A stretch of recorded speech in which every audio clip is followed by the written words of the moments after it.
31. At a great distance. Autumn. O giver of my lovely green in spring, a dancing, singing green upon my tree. My green has passed, I have no song to sing. What will my autumn be? Must it be, though alive, as all but dead, a heavy-footed and a silent thing? Effectless, sapless, tedious, limited, a withered vanishing?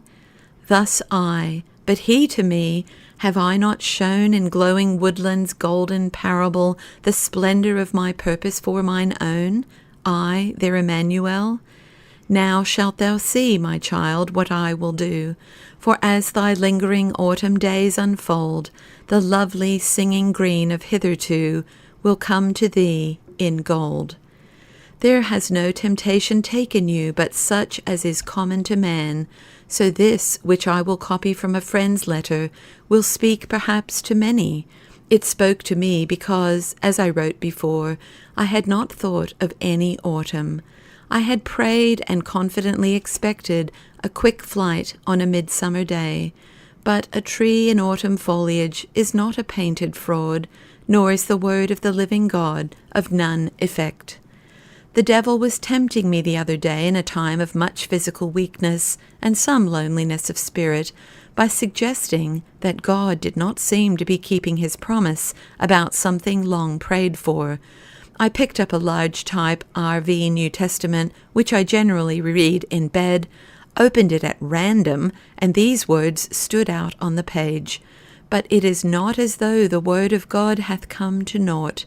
And in a flash I saw afresh that the Lord has wider purposes and something bigger for us than we think, that we must not miss the greater by fixing our whole attention on the less. He that believeth on him shall not be put to shame. But the soul of the ill is a curious thing. It may settle on some rock of assurance, and then be swept off its feet by a new wave, just when it had begun to look forward to the blessing of quietness, just when it was learning to say contentedly, "All the days of my appointed time will I wait till my change come." Even its nearest hardly understand if it foolishly tells of this private wave. But lately a friend expressed it unconsciously and perfectly, as she spoke of an invalid so tenderly sheltered that she is likely to live for years. It sounded as though she meant that the angel of death could hardly find his way into a room whose doors and windows were so carefully shut against him. Yes, that is it. That is the heart's unspoken fear, and with the word the enemy comes in like a flood. Is this room so protected that he will not be able to find the way in for a long, long time? Though our outward man perish, yet the inward man is renewed day by day. Like the white wings of flying birds against a dark cloud, so are such words as they glance across the troubled mind.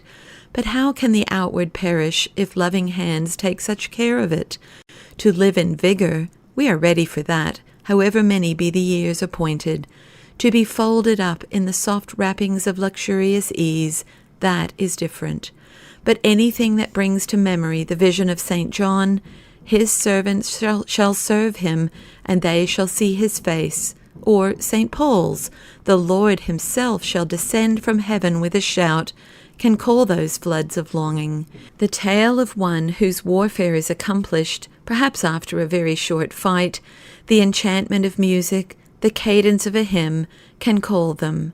The kindling words, "Oh, think to clasp a hand outstretched, and that God's hand, to breathe new air, and that celestial air, to feel refreshed, and know it immortality.